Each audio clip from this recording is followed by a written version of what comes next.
Subscribe now and press the bell icon. Never miss an update.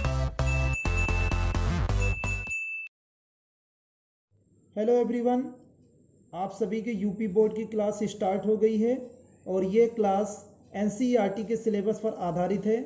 इस class में math की class को start करेंगे और ये मैथ की क्लास क्लास 12 के स्टूडेंट के लिए है। आज की क्लास में डिटरमिनेंट की नेक्स्ट एक्सरसाइज को देखेंगे। तो आज की एक्सरसाइज में त्रिभुज का क्षेत्रफल ज्ञात करना है बाय डिटरमिनेंट मेथड से। तो आप लोग देख लीजिए, सबसे पहले त्रिभुज का फॉर्मूला। तो त्रिभुज का क्षेत्रफल का फॉर्मूला होता है, यदि एक त्रिभुज के शीर्ष बिंदु x1 y1 x2 y2 तथा x3 y3 हों तो त्रिभुज का क्षेत्रफल का फॉर्मूला होता है 1/2 x1 y2 minus y3 plus x2 y3 minus y1 plus x3 y1 minus y2। ये आप लोग पिछली क्लास में पढ़ चुके होंगे 10th या 9th में। तो इस फॉर्मूले के यूज से आज हम डिटरमिनेंट मेथड से त्रिभुज का क्षेत्रफल निकालना देखेंगे। तो आप देख लीजिए, इस व्यंजक को शारीरिक रूप में इस प्रकार से लिख सकते हैं। त्रिभुज का क्षेत्रफल बराबर 1/2 ब्रैकेट में हो जाएगा, एक कॉलम में लिखेंगे x1 x2 x3, दूसरे कॉलम में लिखेंगे y1 y2 y3 और तीसरे कॉलम में 1 1 1 अपने आप से मान लेंगे। तो ये होता है डिटरमिनेंट मेथड से त्रिभुज का क्षेत्रफल निकालने का फॉर्मूला। अब इसी फॉर्मूले की हेल्प से अब हम प्रश्नावली 4.3 को डिस्कस करेंगे, उसके सारे क्वेश्चन को सोल्व करेंगे। तो आइए प्रश्नावली 4.3 को स्टार्ट करते हैं। प्रश्नावली 4.3 का पहला क्वेश्चन का पहला पार्ट है।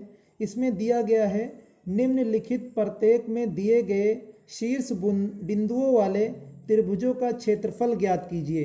पहले पॉइंट में 3 बिंदु दिए गए हैं, इनकी हेल्प से डिटरमिनेंट के मेथड से त्रिभुज का क्षेत्रफल निकालना है। तो अब हम लिखेंगे सबसे पहले त्रिभुज का क्षेत्रफल बराबर 1/2 डिटरमिनेंट में लिखेंगे पहले कॉलम में x1 x2 x3, दूसरे कॉलम में y1 y2 y3, तीसरे कॉलम में 1 1 1। ये है हमारा त्रिभुज का क्षेत्रफल। अब आप इस पॉइंट में मेंशन कर लेंगे x1 x2 x3 और y1 y2 y3 के मान को। तो ये हमारा है x1 y1 पहले बिंदु में, दूसरे पॉइंट में x2 y2 हो जाएगा और तीसरे बिंदु में x3 y3 हो जाएंगे। अब इन सभी मानों को हम यहाँ पे नोट करेंगे फॉर्मूले में। तो फॉर्मूले में सभी मान को नोट करेंगे, x1 का मान 1, x2 का मान 6 और x3 का मान 4, y1 का मान 0, y2 का मान 0 और y3 का मान 3 और यहाँ पे 1 1 1। अब इस डिटरमिनेंट को R1 के थ्रू पहली पंक्ति के थ्रू विस्तार करेंगे। तो 1/2 पहले ही रहेगा और इसका जो विस्तार होगा उसको हम देख लेते हैं। तो देखिए, मैंने 1 से किया है तो 1 पहले लेंगे, इसकी पंक्ति को छोड़ेंगे और इसके स्तंभ को छोड़ेंगे, बचे हुए को आपस में मल्टीप्लाई करेंगे। 1 से 0 में करेंगे 0, 3 से 1 में करेंगे माइनस का 3। अब इस 0 को लेंगे -0 और इस पंक्ति को छोड़ेंगे और इसके स्तंभ को छोड़ेंगे, बचे हुए को आपस में मल्टीप्लाई करेंगे 6 - 4 और प्लस का 1। अब हम इस पंक्ति को छोड़ेंगे और इसके स्तंभ को छोड़ेंगे, बचे हुए को मल्टीप्लाई करेंगे 6 3 18 -0। इसको सोल्व करेंगे तो देखिए 1/2 तो बाहर ऐसे ही रहेगा। इसको जब सोल्व करेंगे तो माइनस का 3 हो जाएगा, यहाँ पे 0 से मल्टीप्लाई करेंगे 0 हो जाएगा और यहाँ पे प्लस 18 हो जाएगा। आप इसको सोल्व करेंगे तो आ जाएगा 1/2 × 15 और इसको जब आप सोल्व करेंगे तो यहाँ से हो जाएगा 15/2। यही इसका आंसर है। तो इस तरीके से क्वेश्चन नंबर 1 का पहला पार्ट कंप्लीट हुआ। अब हम इसका सेकेंड पार्ट डिस्कस करेंगे। फर्स्ट का सेकेंड पार्ट है, ये 3 बिंदु दिए गए हैं, इसका क्षेत्रफल निकालना है। तो सबसे पहले क्षेत्रफल का फॉर्मूला नोट करेंगे, x1 x2 x3 y1 y2 y3 1 1 1। अब हम यहाँ से x1 और सबका मान नोट करेंगे तो 1/2। यहाँ से आपको पता है x1 x2 x3 कौन सा है, मैं मेंशन कर दे रहा हूँ, x1 y1 x2 y2 और साथ में x3 y3 ये सारे मान हैं। तो x1 का मान 2, 1, 10। इसी तरह y1 का मान 7, 1, 8 और 1, 1, 1। अब इसका विस्तार करेंगे तो विस्तार करने पे 1/2 तो बाहर ही रहेगा और विस्तार कर लेते हैं 2 के, इसकी पंक्ति को छोड़ेंगे, इसके स्तंभ को छोड़ेंगे, बचे हुए को आपस में मल्टीप्लाई करेंगे। 1 - 8 माइनस का 7, इसकी पंक्ति को छोड़ेंगे, इसके स्तंभ को छोड़ेंगे, बचे हुए को मल्टीप्लाई 1 - 10 प्लस 1, इसकी पंक्ति को छोड़ेंगे, इसके स्तंभ को छोड़ेंगे, मल्टीप्लाई करेंगे 8 - 8 1 8 10 1 10। यहाँ से अब इसको हम सोल्व करेंगे 1/2 ऐसा ही रहेगा और यहाँ पे सोल्व करेंगे तो बचेगा 2 इंटू माइनस का 7 -7 इंटू यहाँ बचेगा माइनस का 9 प्लस 1 इंटू यहाँ पर 1 इंटू माइनस का 2 बचेगा। इसको सोल्व करेंगे तो ये हो जाएगा 1/2, सोल्व करेंगे माइनस का 14 और यहाँ पे 9 -7 का मल्टीप्लाई -9 से तो प्लस का 63 हो जाएगा और यहाँ पर हो जाएगा माइनस का 2। तो सोल्व करने पे आ जाएगा 1/2, ब्रैकेट में माइनस माइनस हम जोड़ लेंगे, माइनस का हो जाएगा 16 और प्लस 63। अब हम यहाँ से माइनस करेंगे तो 1/2 इंटू यहाँ से जब माइनस करेंगे तो यहाँ 13 में से 6 गया 7 और यहाँ बचा 5, 5 में से गया 4, 47। तो इसको सोल्व कर लेंगे 47/2 इसका राइट आंसर है। इस तरीके से सेकेंड पार्ट भी कंप्लीट हुआ। अब हम नेक्स्ट पार्ट देखेंगे। सेकेंड क्वेश्चन है, दिया गया है दर्शाइए कि बिंदु ए बी सी संरेख हैं। तो आप लोग पिछली क्लास में पढ़ चुके हैं कि अगर त्रिभुज के तीनों पॉइंट संरेख हैं तो कंडीशन ये होती है कि त्रिभुज का क्षेत्रफल 0 होता है। तो वही कंडीशन यहाँ भी है। हम इसका क्षेत्रफल निकालेंगे इन तीनों बिंदु से, जो त्रिभुज बनेगा अगर वो 0 है तो ये संरेख होंगे बिंदु। यही मुझे सिद्ध करना है। तो सबसे पहले लिखेंगे इसके सॉल्यूशन में, त्रिभुज का क्षेत्रफल बराबर formula 1/2 x1 x2 x3 y1 y2 y3 1 1 1। अब यहाँ पर हम मेंशन करेंगे 1/2, x1 का मान है a, x2 का मान है b और x3 का मान है c, y1 का मान है b प्लस c और साथ ही साथ y2 का मान है c प्लस a और y3 का मान है a प्लस b और यहाँ से 1 1 1। अब इसको सॉल्व करेंगे और इसका विस्तार करेंगे।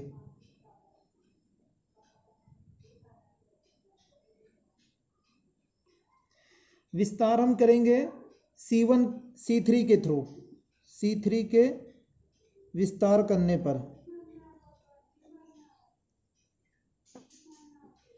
विस्तार में 1/2 बाहर रहेगा और C3 में देख लेते हैं। देखिए 1 है, 1 से विस्तार करेंगे, इसकी पंक्ति को हटाएंगे, इसके स्तंभ को हटाएंगे, बचे हुए को आपस मल्टीप्लाई करेंगे तो b का मल्टीप्लाई होगा a प्लस b से माइनस c का मल्टीप्लाई होगा c प्लस a से यहाँ पर और -1। अब देखिए यहाँ पर क्या होगा, इस 1 को लेंगे तो इसकी पंक्ति को हटाएंगे, इसके स्तंभ को हटाएंगे, बचे हुए को मल्टीप्लाई a का मल्टीप्लाई होगा a प्लस b से माइनस c का मल्टीप्लाई करेंगे b प्लस c से, यहाँ पर ये मिल रहा है और +1 और इसको देखते हैं क्या मिलेगा।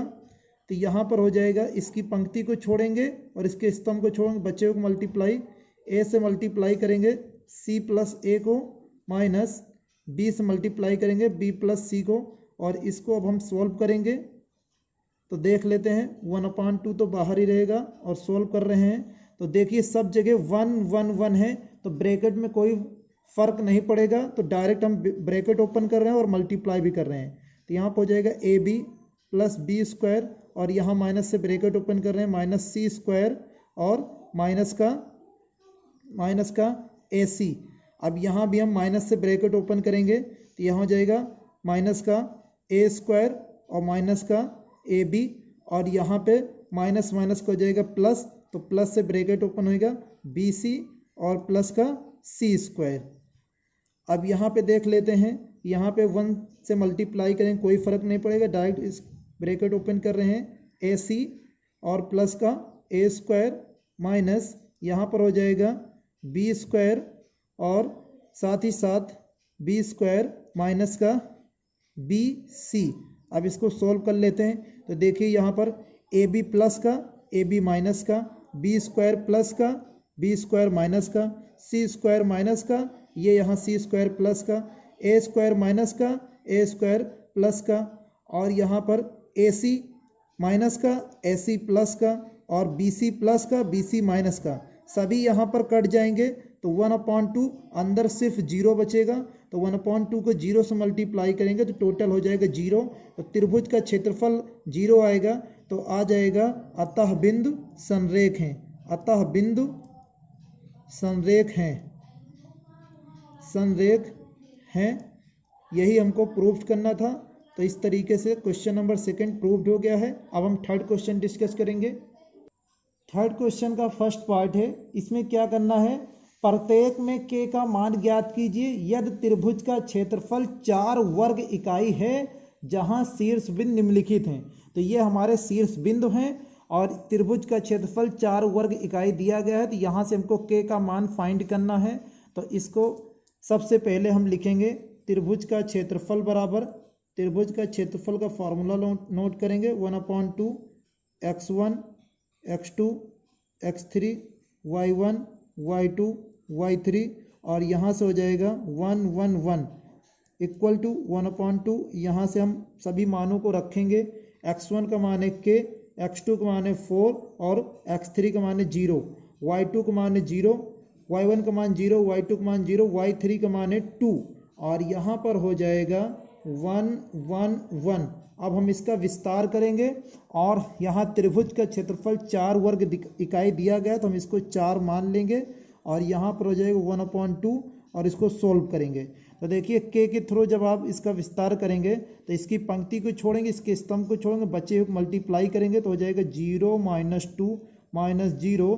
इसकी पंक्ति को छोड़ेंगे, इसके स्तंभ को छोड़ेंगे, बचे हुए मल्टीप्लाई करेंगे 4 - 0 प्लस का 1। अब यहाँ पे मल्टीप्लाई कर लेते हैं। तो देखिए इसकी पंक्ति को छोड़ेंगे, इसके स्तंभ को छोड़ेंगे, बच्चे को मल्टीप्लाई करेंगे तो 2 चौको 8 - 0। तो आप इसको सोल्व करेंगे तो सबसे पहले इस 2 को 4 से तिरछा मल्टीप्लाई कर देंगे तो हो जाएगा 8 इक्वल टू यहाँ पर हो जाएगा माइनस का 2 के, ये तो पूरा ब्रैकेट 0 ही हो जाएगा और प्लस का 8। तो आप यहाँ पे देखिए 8 प्लस का 8 माइनस का 8 से 8 कैंसिल हो जाएगा तो यहाँ पर बचेगा 2 के बराबर 0 के। तो यहाँ से इम्प्लाइज डेट के बराबर 0 आ जाएगा। यही इसका राइट आंसर है। तो इस तरीके से फर्स्ट पार्ट में के का मान 0 है, यही इसका आंसर है। सेकंड पॉइंट है, यहाँ भी 3 पॉइंट दिए गए हैं, इसकी हेल्प से मुझे के का मान निकालना है और त्रिभुज का क्षेत्रफल इसमें भी 4 वर्ग इकाई दिया गया है। तो इसका सल्यूशन देख लेते हैं। सल्यूशन है त्रिभुज का क्षेत्रफल का फॉर्मूला लगाएंगे और इस बार फॉर्मूला के साथ साथ हम डायरेक्ट मान को भी पुट करेंगे। तो यहाँ पर x1 का मान है 2 माइनस का 2, x2 का मान 0 और x3 का मान हो जाएगा 0। तो y1 का मान हो जाएगा 0, y2 का मान है 4 और y3 का मान है k। यहाँ पर 1 1 1। तो यहाँ पर मैंने फार्मूला भी लगाया और डायरेक्ट वैल्यू भी लिखी। तो यहाँ पर त्रिभुज का क्षेत्रफल 4 है, 1/2 यहाँ पे सॉरी भूल गए थे, 1/2 भी रहता है। तो 1/2 और ये देखिए त्रिभुज का क्षेत्रफल हम ±4 लेंगे। वो इसलिए ले रहे हैं कि आपने पिछली क्लासों में पढ़ा होगा कभी कभी त्रिभुज का क्षेत्रफल माइनस में भी आता है और उसको हम ना मानते हुए प्लस में उसका आंसर मानते हैं। तो इसीलिए हम इसका ±4 लेके चलेंगे और इसका विस्तार कर रहे हैं और विस्तार हम करेंगे सिर्फ C1 के थ्रू, C1 के थ्रू, C1 से विस्तार करने पर। मैं लिख दे रहा हूँ C1 से विस्तार करने पर। तो यहाँ पर जाएगा -2, इस पंक्ति को छोड़ेंगे, इसके स्तंभ को छोड़ेंगे तो यहाँ मल्टीप्लाई करेंगे हो जाएगा 4 - k और यहाँ भी 0 यहाँ भी 0। तो ये भी पूरे ब्रैकेट को 0 कर देगा, ये भी पूरे ब्रैकेट को 0 कर देगा। तो इसलिए हम डायरेक्टली इसको सॉल्व करेंगे, 2 से मल्टीप्लाई करेंगे +-8 हो जाएगा और यहाँ पर हो जाएगा -4 दूनी 8 -8 और माइनस को +2 के। अब हम यहाँ से दो कंडीशन लेंगे, प्लस चिन्ह लेने पर, प्लस चिन्ह लेने पर, प्लस चिन्ह लेने पर क्या आएगा देख लेते हैं। जब प्लस चिन्ह लेंगे तो 8 माइनस 8 प्लस 2k, तो यहाँ पर हो जाएगा, इस तरफ भेजेंगे 8 प्लस 8 बराबर 2k, इम्प्लाइज डेट 2k बराबर हो जाएगा 8 प्लस 8 16, 2 से कैंसिल करोगे तो 8 आ जाएगा, तो k बराबर आ जाएगा 8। और दूसरा मान माइनस चिन्ह लेने पर आएगा, माइनस चिन्ह लेने पर क्या आता है देख लेते हैं। माइनस चिन्ह लेने पर आएगा तो देखिए माइनस चिन्ह लेने पर हो जाएगा माइनस का 8 प्लस 2k, तो यहाँ पर -8 यहाँ पर -8 आपस में कैंसिल हो जाएगा क्योंकि बीच में इक्वल का साइन है, तो 2k बराबर आ जाएगा 0 और यहाँ से इम्प्लाइज डेट k बराबर 0, तो यहाँ से k बराबर 0 और 8 आएगा। इससे पहले मैंने जो सवाल बताया है आप उसको भी इसी मेथड से कर सकते हैं। फिलहाल जिस मेथड से मैंने बताया वो भी सही है और इस मेथड से भी कर सकते हैं, दो मान निकाल सकते हैं। तो इस तरीके से क्वेश्चन नंबर 3 कंप्लीट होता है। अब हम क्वेश्चन नंबर 4 डिस्कस करेंगे।